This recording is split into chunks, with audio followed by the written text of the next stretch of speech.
Yeah. Um, Thank you, Christine. On behalf of Elizabeth and I, we're very happy to be here today to talk about some of these important issues. Um, Ageism is a point that we hear a lot about, but we don't always know what it is. And we also don't take some accountability ourselves for how ageism continues to thrive in this culture. So, briefly, some definitions. I'm going to talk mostly about ageism, and then Elizabeth is going to follow with specifics about age discrimination, which is different than ageism. Ageism is really a prejudice based on a person's age. We're familiar with racism, with uh, other kinds of isms, but ageism is still the last acceptable prejudice. We allow others and ourselves to talk about age in a very negative way that we would never allow were we talking about race or gender or disability. It really is a matter of othering. And what othering is talking about them, they, them, different than us. But what's ironic too about ageism is that it's a prejudice against our own future self. When we decry people who are older or dismiss them, what we're saying is when we get to that age, we're going to be dismissed and discouraged from participating in life. Ageism really falls in two areas, and I'm going to talk about the cultural side, how we as a culture in this country support and encourage ageism. And then Elizabeth is going to talk about it more in a legal context, how ageism turns into age discrimination and falls under the ADEA, which prohibits discrimination against applicants and employees who are age 40 and older. So I'll talk about the cultural things, and then Elizabeth will talk about the legal side. We're happy to take questions as we go along, so please enter them in the chat, and we will get to them as soon as we can. Next slide.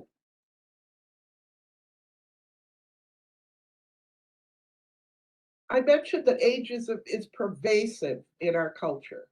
And no matter which way you look at our culture, we see ageism raising its ugly head.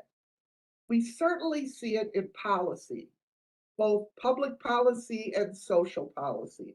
If I've heard this phrase once, I've heard it 100 times, that when we spend money on children, we're investing in our future. Our children are our future. And that's true. And I'm certainly not suggesting we pit one population against another. But when we spend money on older people, we call it an expense, that we have become expensive, that Social Security is unaffordable, that we can't afford good nursing home reform. All of the things that we would spend on older people is considered an expense. Now, what's the difference between an investment and an expense? Well, when you make an investment, like we talk about doing with children, you expect a return. We're going to put money into children so that as they grow, they thrive, they become better citizens, better members of our community. But an expense is not considered to have a return. So it's more like a sunk cost. So when we spend money on older people, we don't expect a return. We don't expect their lives and our collective lives to be better. They're just a cost. And that's ageism active on the policy level. There's no question in media and advertising that we see ageism play out all over. Age enhances men. The silver fox, the beautiful older man, and it diminishes women. We have gray hair, we have wrinkles. There's nothing silver foxy about how our media and advertising portray older women. And just as a statistic that I think is pretty shocking, is that by telling women not to look their age, in 2016, which is 6 years ago, and the last data that I have on this, but we can only imagine it's gone up since then. We have spent $16 billion on the kind of plastic surgery that will help us not look our age. Why is it so bad to look our age? It is what we are. Could you go back? Thank you. So, media and advertising, and I don't know what insurance company it is, but there's one out now that says we're trying to keep you from being your parents. And they portray the parents as fuddy duddies, as out of touch, as no longer relevant. So, no matter where you look at media and advertising, you will see ageism running rampant. We also see it in health and other social service care. Many clinical guidelines about when to get preventive services, when not, were developed when people had shorter life expectancy. And what did that mean? That meant, should you have a mammogram after 70? Should you have a prostate exam after 75? And the way they made those decisions was to say, how much longer is this person going to live? And what's the value of doing this intervention or this test or this procedure against their likelihood of living longer? And only recently have we begun to say, wait a minute, people are living longer, they're living healthier lives. Of course, you should have a mammogram after 70. Of course, you should have a prostate exam after 75. They are no longer kind of the limits on when society will benefit from you getting these kinds of preventive services. Another example of how healthcare is really ageist in its approach is that geriatricians, which we need more of all the time as the population ages, are the least paid medical specialty. So, what's the incentive for a provider to go into geriatric medicine? If they're going to be paid less, they're not going to be valued like an internist or a pediatrician or, heaven forbid, a specialist. So we see fewer and fewer geriatricians at a time when older people have more complex systems, live longer, thrive longer, and really need that kind of specialized care. So these are certainly three areas where we see ageism pervasive. Go on. Um, we also see it in everyday communication. I don't know how many of you have been called sweetie or honey. I particularly hate that when I go for an appointment and they bring me into the room and they say, now, honey, we're going to, and it's always we in a very loud and slower voice. Now, honey, we're going to take your blood pressure. So don't worry about this. And they also, in many, many cases, whether it's the bank, whether it's healthcare, whether it's even in retail, they will talk to the younger person with us about us. Your mother needs to know that this dress does not come in this size. I'm right there. Talk to me. Why don't you say, ma'am, this dress does not come in your size? Why wouldn't you communicate directly to me without the sweeties and the honeys rather than to the person who is, quote, younger and therefore more able to comprehend and understand what it is I'm trying to say? We also, in our culture, make generalizations, and we do that with all ages. How many times have you heard teenagers are all a bunch of idiots? We weren't like that. They just stick their noses in their phones. They can't communicate, whatever. That's othering, and that's ageism directed at a different population. Addressed against older people, which is where uh, ageism primarily falls, people assume we're too old to learn difficult things. We hear this all the time, whether it's computers, whether it's a new way of managing our finances, whether it's just a new way of traveling. We are assumed to be too old to learn difficult things. And it's also a generalization that says everybody's going to get dementia. It's only a matter of time. So when I forget something, it's not just that I forgot something like any human being could do, it's a sign of my deterioration. It's a way for ageism to tell the world that I'm no longer competent. And we do that all the time. But the most damaging thing about ageism is not what other people do to us, it's what we internalize about ourselves. We buy this idea that we are no longer competent, that we are no longer able to do what we needed to do. And because we're no longer able physically or financially, that devalues our worth and meaning. So we become our own worst enemy. If you remember the old cartoon, Little Abner, Pogo was in that, and Pogo would keep saying, "We we have seen the enemy, and he is us."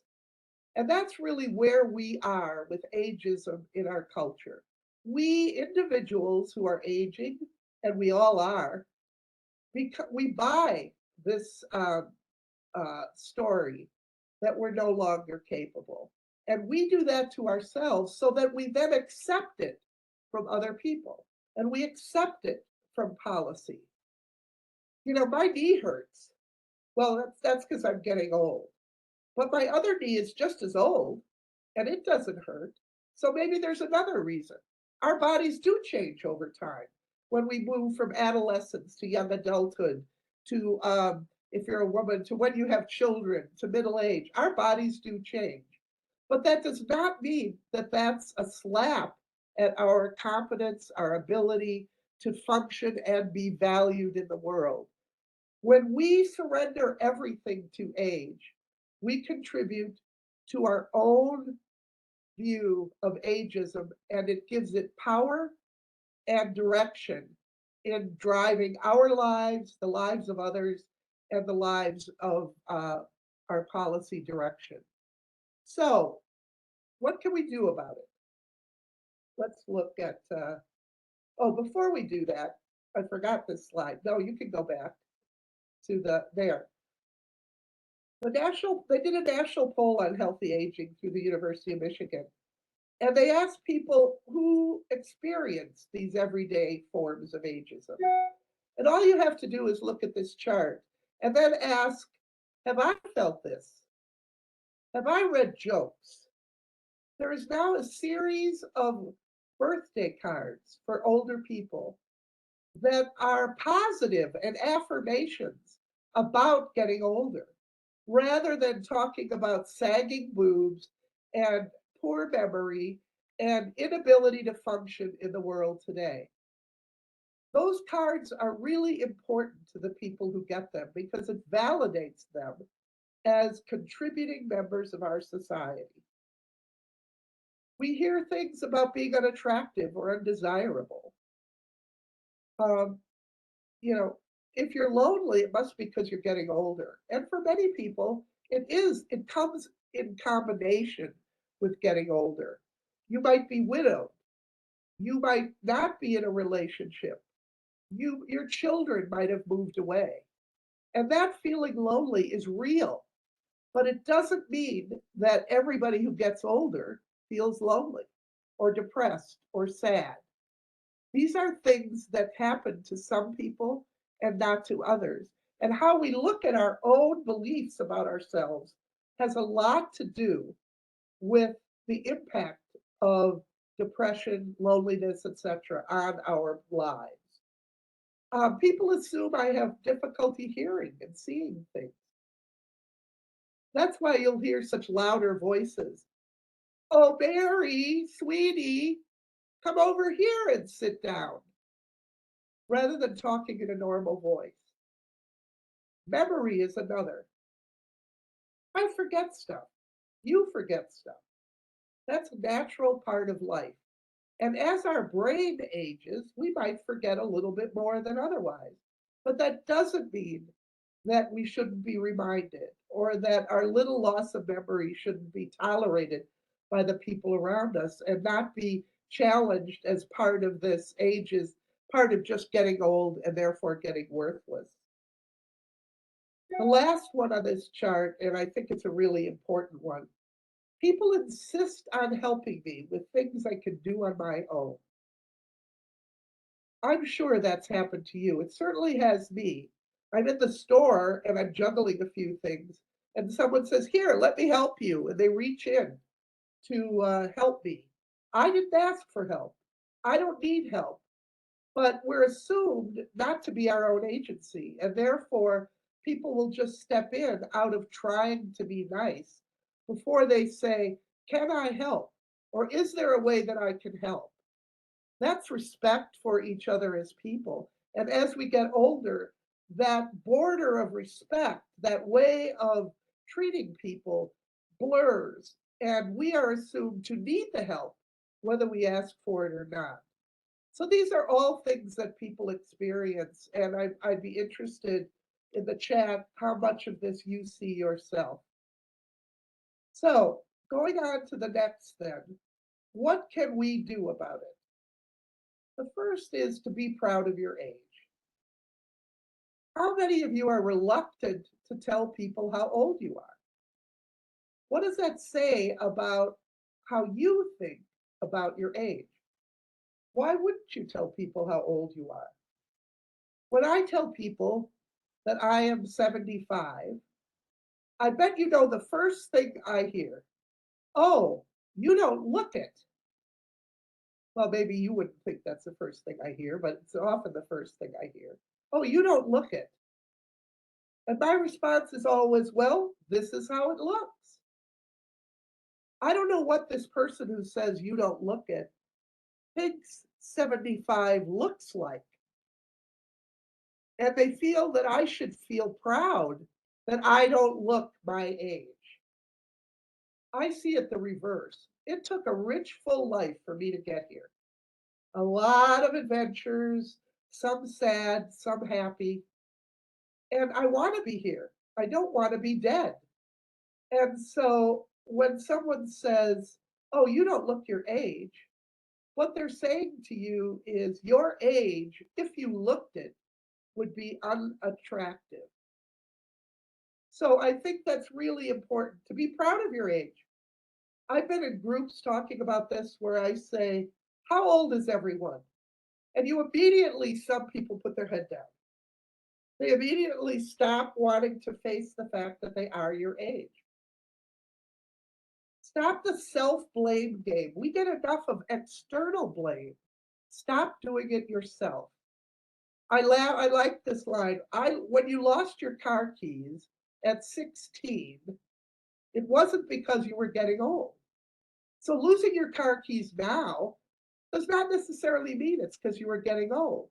It's because you were preoccupied when you put them down and you weren't attending to the task. So, it's not always because you're aging. As I said, when you lost your car keys at 16, it wasn't because you were getting too old. Intergenerational opportunities are something we all can do, and it's very important to do that. Non-exposure to people who are not our age contributes to the othering that goes on, contributes to us not understanding them. I'll give you an example. One of the best intergenerational programs that I've seen is where a school gave teenagers cameras and gave older people cameras. And the task was to take photos of each other, to take photos and write a story about each other. And for the first time in a long time, these were inner city kids. These were older people, many in nursing homes, many with very rich multicultural histories. They began to talk with one another. They began to see that we weren't kind of the ciphers, the unknowns, the others that everybody thought we were. So, where you have a chance within your organization or your family to create intergenerational opportunities, I really urge you to do that. This one is one of my biggest problems. When you are talked down to or your name isn't used, please speak up. You can do it politely. You can say, as I put on this slide, excuse me, but I would prefer you use my name.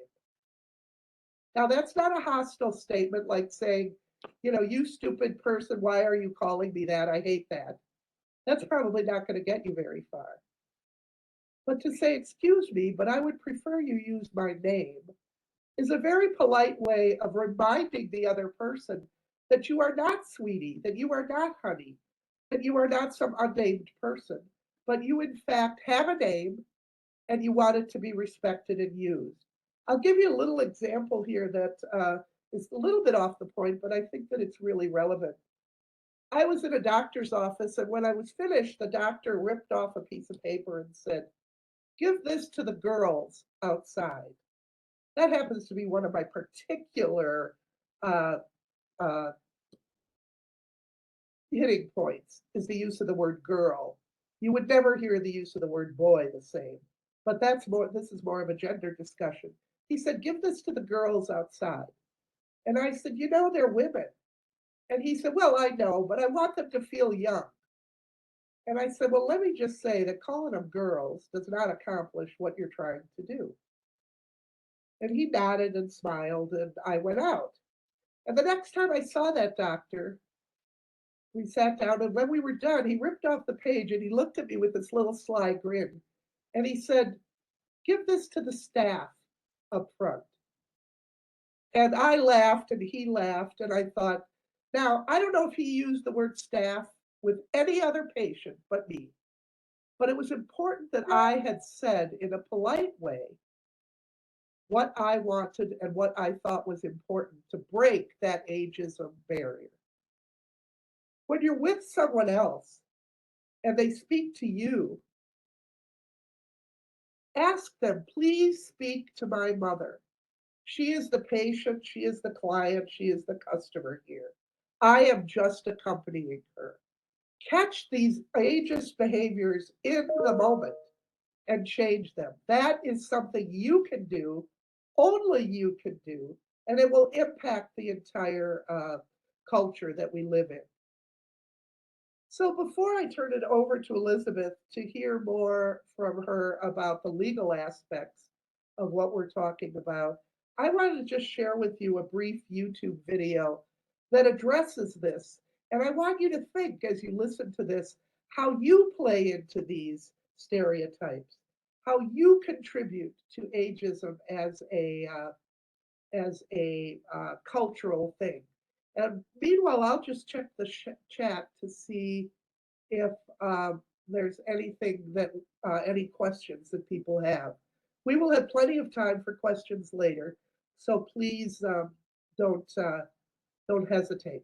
So before you start this, this is a video that AARP has done around ageism, and as I said, I want you to look at it uh, as something that would relate to you, that you could see about changing your behavior. So, Elizabeth, take it away.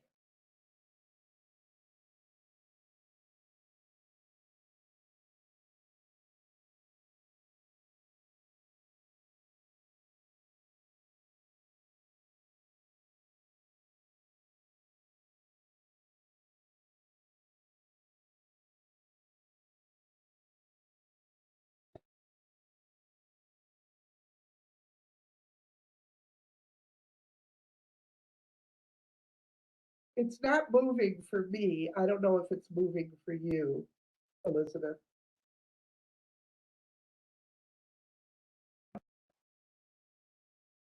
Well, I'm going to ask you, Elizabeth, to start it over. Try going out and coming back. And meanwhile, is there anyone who has a comment from the chat room that they'd like either me to address while this is setting up, or that you're not hearing the video? No, we're not. It's not moving. It's frozen. Oh, Are you hearing anything or no? No. Okay, I will X out and try one more time. Okay. Any comments from participants that you would? Okay, well, while she's doing that, let me just talk a little bit more. There's a whole effort underway among providers and people interested, activists in aging, called Changing the Narrative, and how we can go about changing the. Here we go. How you doing? Hi, good. Have you ever done this before? No, it's exciting. So tell me, how old are you? 19, 24, 29. I'm 41. I'm going to be a mother for the first time. 42. 71. I'm 74. I'm ready. Okay, so we're just going to talk. You're going to show me stuff. Do I need my glasses? I'm going to show you some slides, and I'd like you to fill in the blank and put the words "for her age" at the end of the sentence. All right. She has flawless skin for her age. Beautiful for her age. She looks better than most 20-year-olds for her age. She looks great. She is beautiful. Fierce for her age. In burlesque, I love it. That might be a little bit inappropriate for her age. Jane looks amazing for her age. She doesn't look her age. She's pretty hot. For her age. For her age. Her age. I'm going to show you some other slides now. So I'm just going to ask you to read the sentences that we provided for you. Okay.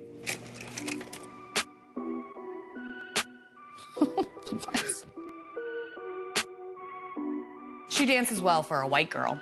That's not nice at all. It's just ridiculous. She's rich for an immigrant. No, that's so gross. She's funny for an Asian. Oh my God, they're getting worse. Well, this girl's half Asian. And me and her dad are pretty freaking funny, so she's gonna be funny. She's pretty for a thick girl. I hate that. Beauty should not be defined by your size. Yeah, I hate that. She drives well for a woman.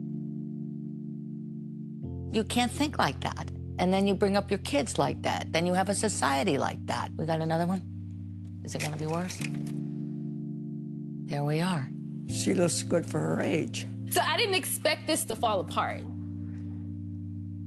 They're all the same, narrow-minded and ignorant. I'm guilty. I say for her age all the time. It's harder to look good in your late 40s. You can be hot at 23 and you just roll out of bed. Sometimes I think it's good and sometimes I don't. I didn't realize I was really insulting anybody because it's only because if someone says it to me, I think it's good. It's not a compliment. It's really like a backhanded compliment. I think it is a bias. People are definitely labeled by their age. I guess for her age is more commonly accepted. This is okay to say, which is like, why? You look good is a lovely compliment, but to qualify it, you're saying, well, in comparison to the mainstream of beauty, you don't look good, but you look good for how old you are. It's degrading. I think everyone should understand this. I think people be treated differently. Say you look good, period. You know, don't add for her age. No, I'm going to leave the for your age part off. Unless you're asked these questions, I don't think you have the mind to start this conversation. You know what? Everyone's gonna get older.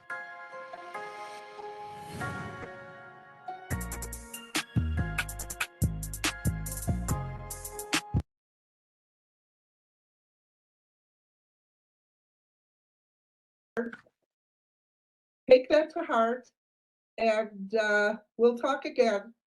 And I'm going to turn this now over to Elizabeth to talk about the legal aspects of ageism and age discrimination. Take it away, Elizabeth. Thank you so much, Anne. That was a very powerful video. And I share your revulsion at the term girls. It makes my skin crawl. And I appreciate that you speak up when you hear those types of things, because that's one of the things we teach in the harassment context, especially sexual harassment, but all types of harassment at the EEOC, is how important it is for bystanders, people who aren't the subject of the degrading comment, the ageist comment, the sexist comment, the racist comment, to speak up and to call it out when that's brought to their attention. So thank you again for that. I am Elizabeth Fox Solomon. I'm Chief of Staff at the EEOC. I will give us a quick overview of my agency. Then I'm going to talk about the Age Discrimination in Employment Act. And then I'm going to talk about some of the case examples that we see, which I think sort of illustrate some of the dry legal concepts.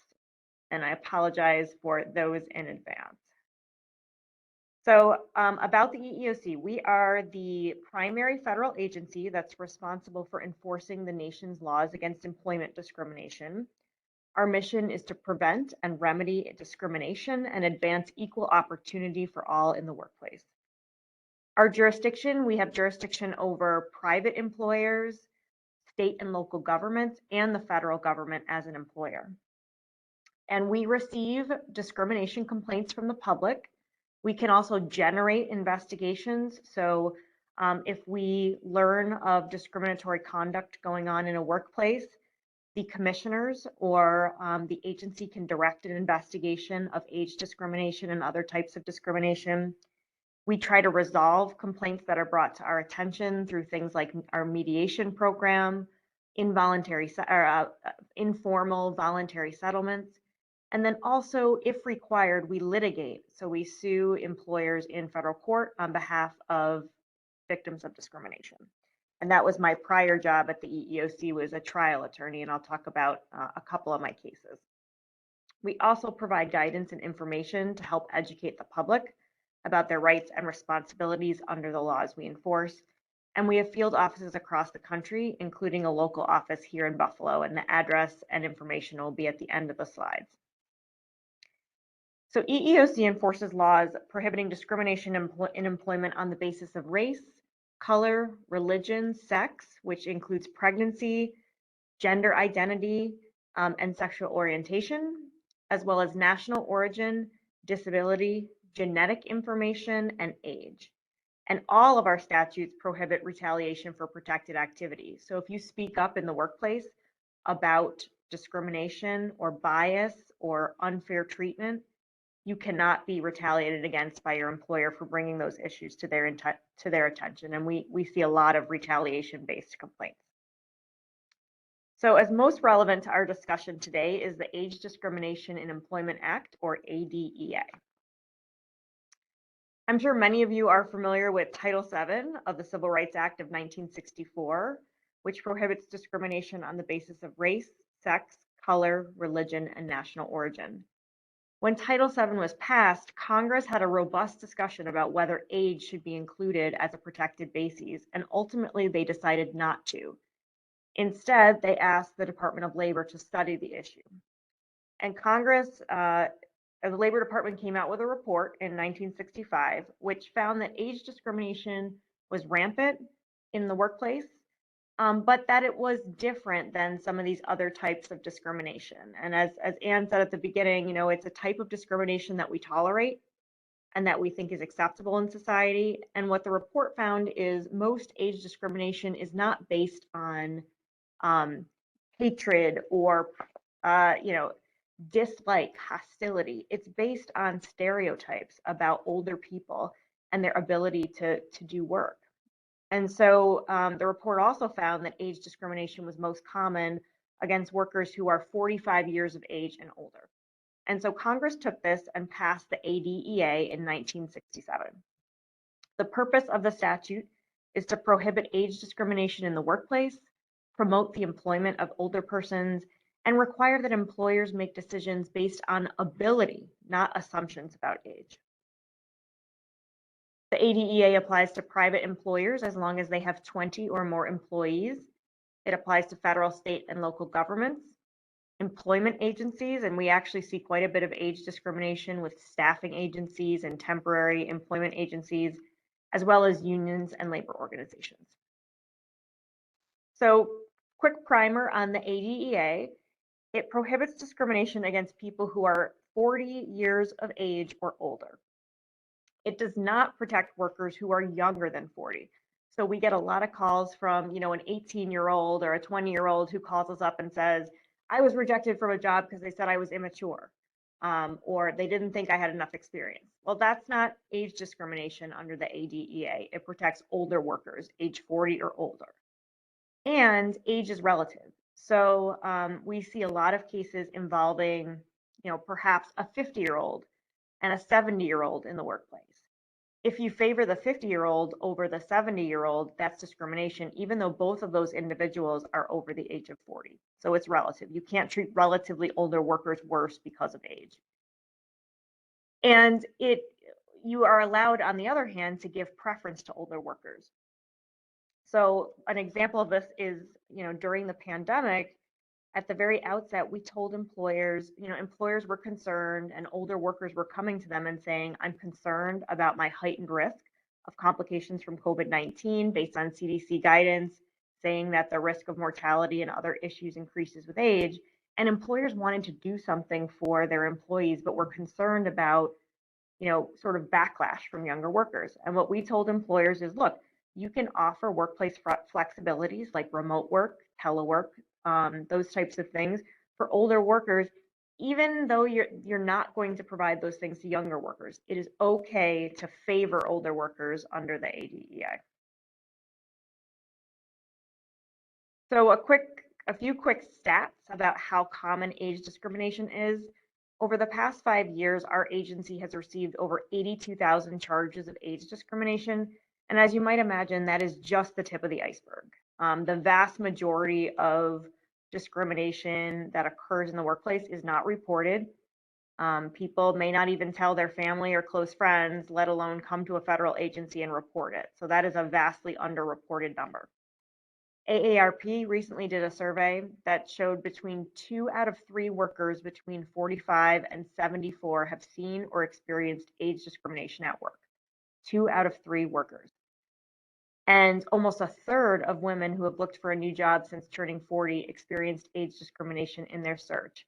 And Anne alluded to this in her presentation, but we certainly see not just age discrimination and sex discrimination as separate categories, but that intersectional discrimination where older women workers in particular are discriminated against and disfavored compared to older men workers. So what are the types of claims that you could bring under the ADA, or the types of things that are unlawful? The law prohibits discrimination in employment in any aspect of employment. So this is hiring, firing, layoffs, pay, job assignments, promotions, training, benefits. You can't pay someone lesser benefits because of their age, and any other term or condition of employment. So the ADEA prohibits intentional discrimination, intentionally treating someone worse off because of their age. It also makes unlawful employment policies or practices that might be neutral on their face. They might not mention age, but they have an adverse impact, a disproportionate impact on older workers. That can also be illegal. And it's unlawful to harass someone based on their age. And we see a lot of harassment. That's sort of where the ageism, the age bias that we talked about, becomes conduct in the workplace, and that's where it becomes illegal. So to illustrate these concepts, I wanted to talk about a few recent cases that the EEOC has brought in this area. We see all types of claims, but most of the cases we see, I would say, involve discrimination in hiring and then also layoffs or terminations. So the one case that's really near and dear to my heart is EEOC's nationwide class action lawsuit against Texas Roadhouse. There's a couple Texas Roadhouses in Buffalo that were part of our class action suit. And we found that Texas Roadhouse refused to hire older workers for public-facing positions like servers, hosts, and bartenders in restaurants across the country. Texas Roadhouse trained their hiring managers to screen out older workers for front-of-house positions. Their training materials, and we showed this in front of a jury in Boston, and I think this is one of the things that really struck the jury. Their training materials began with a photo of a wilted head of lettuce. And then next to it was a fresh head of lettuce. And the company told its hiring managers that just like a store shouldn't accept brown lettuce from a vendor, a restaurant should not accept a worker who is not fresh or green. Managers were told to hire for image, and it was clear that image meant young. We represented older workers, 60s, 70s, who had been lifelong servers, phenomenal at their jobs. And when they applied for jobs at the restaurant, they were asked questions like, aren't you a bit too old to be applying for this job? How do you feel about working with younger people?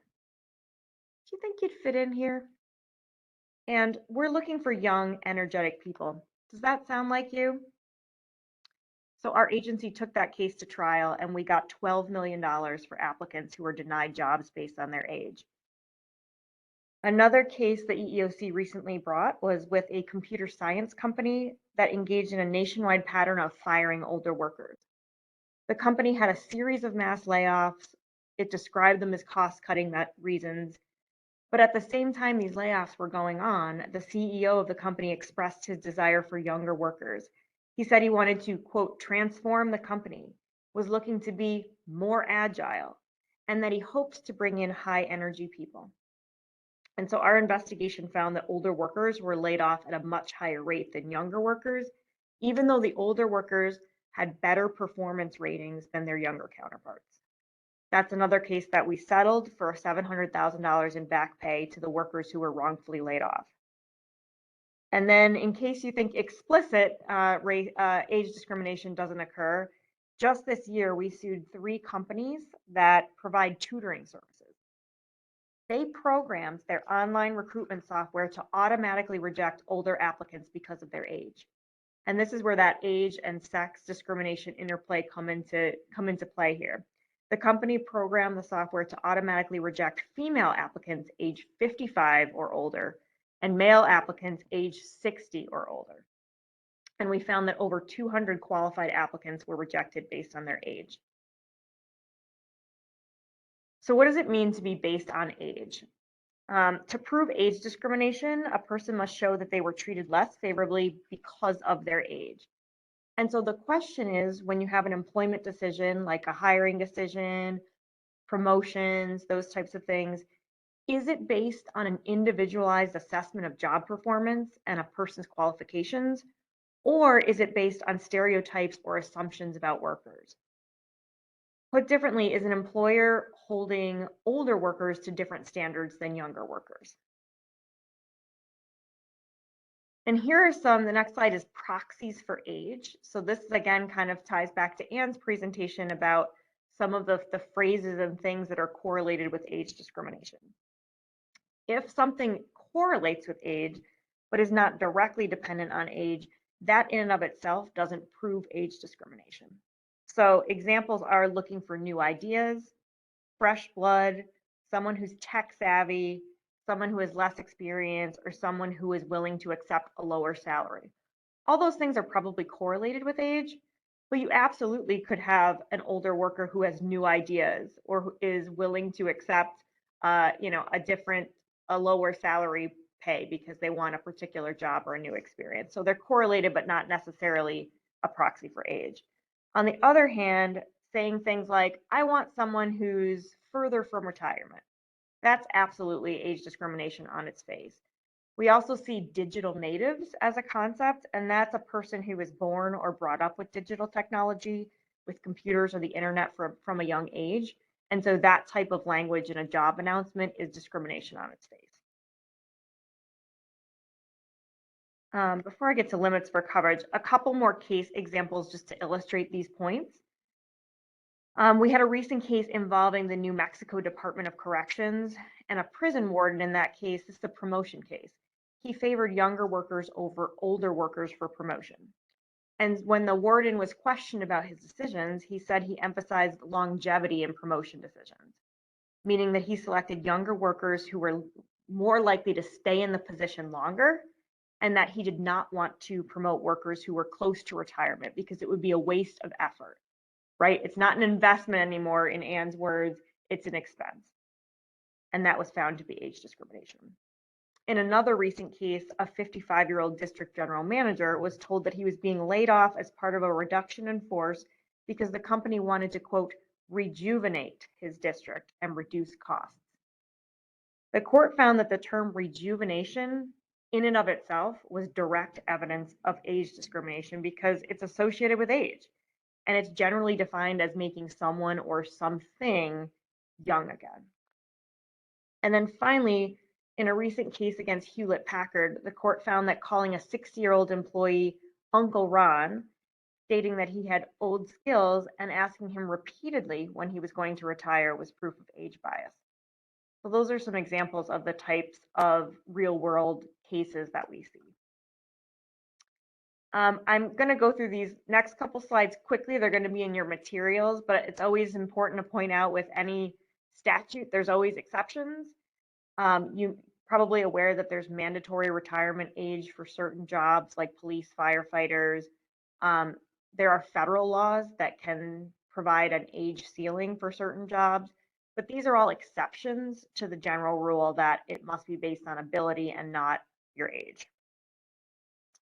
The final substantive point I wanted to make before we get into questions is about caregiver discrimination. So I know that's not the main topic for today's discussion, but I did want to say a quick word about it because I understand we have caregivers in the audience. Discriminating against a person with caregiving responsibilities, including elder care or caring for an adult with a disability, violates the laws that we enforce when it's based on the worker's sex, race, color, religion, age, disability, or genetic information. It's also unlawful if it's based on a worker's association with someone with a disability or on the race, ethnicity, or other protected characteristic of the individual the worker is caring for. So what does that mean? For example, if you're treated differently because you're caring for an older adult or a person with a disability, that's illegal. And the EEOC has done a lot of work in this area during the pandemic because of the increased caregiving responsibilities that so many people have assumed. A survey that AARP did back in September found that 43% of older women, so almost half, said they were caring for an adult family member, a friend, or a grandchild during the pandemic. So workplace impacts on caregivers are real and they're a serious issue. And I've included in your materials a link to our very user-friendly guidance about the protections that federal law has for caregivers. So to end here, where can you get help? EEOC.gov is an excellent resource. We have a ton of fact sheets and user guides and all sorts of things to explain your rights and your different options under the law. I've put the contact here for the EEOC Buffalo local office. Maureen Kielt is the director there. She is a dear friend and helping people who are experiencing discrimination at work is her true passion and calling. And I've included her number here as well as the address for our office, which is currently closed due to the pandemic, but we're hoping to reopen soon. And I've also included a link to the New York State Division of Human Rights. So that is the state equivalent of the EEOC, and it's another place you can go for help. And then finally, as I said, I've included just a couple resources that might be helpful to you. There's a really good report that the EEOC put out for the 50th anniversary of the ADEA a couple years ago that talks about sort of the history and how age discrimination has changed and not changed since this statute was passed. There's some fact sheets, and then I have a link to the caregiver discrimination guidance that I mentioned. Elizabeth, before you end, there have been a couple comments about particular situations that people are in. One is around if I get transferred from one job to another without notice, does that give rise to an age discrimination complaint? Yeah, that's a great question. Absolutely. So transfer there's a lot of law about transfer. If you're transferring someone to a job that has the same pay, the same benefits, the same prestige, it may not be. But if it's a transfer that has some type of consequence, maybe you're being paid the same, but they've put you in the back of the facility instead of the front. Or you're now driving 2 hours to work or 30 minutes to work instead of walking across the street. If there's some type of adverse impact to your transfer, or it's a less desirable location, it's a harder job, all these different things, then absolutely that could be discrimination. Do you recommend that people go to human resources before they would come to an agency like EEOC? What do you recommend if someone believes that they have a legitimate concern? Yeah, so it sort of depends on how comfortable you are with going to your employer. I think going to your employer is typically the best first step because employers understand the laws typically, and they can't correct it if they don't know about it. So, we have a situation where you have somebody at work who keeps, the person in the desk next to you keeps saying, hey, Ron, when are you going to retire, right? If the company doesn't know about it, they can't fix it. Or, I'm getting constant remarks about joking that I can't use technology. It's not funny. So you can address it directly with the coworker, or if it becomes a real problem or you think you're being treated differently, I do think it makes sense to file a complaint or a charge or whatever you call it with your local HR. Figure out what the process is and follow it, because you've then given them an opportunity to correct it. And if they don't, then you can come to, elevate it to the next step, come to the EEOC, come to the Division of Human Rights. Okay. Well, And thanks for monitoring the chat, because every time I tried to look at the chat, I accidentally advanced the slide. So don't worry, we'll have each other's back. I'm just checking to see. Oh, one question that was here for me was, if you correct people in their use of ageist terms, does it backfire on you? And I just wanted to comment that I think that how you do it is equally as important to the fact that you do it. Keeping things in the I frame, like I said, I would prefer you use my name, is much different than saying you're using a diminishing name for me, use my name.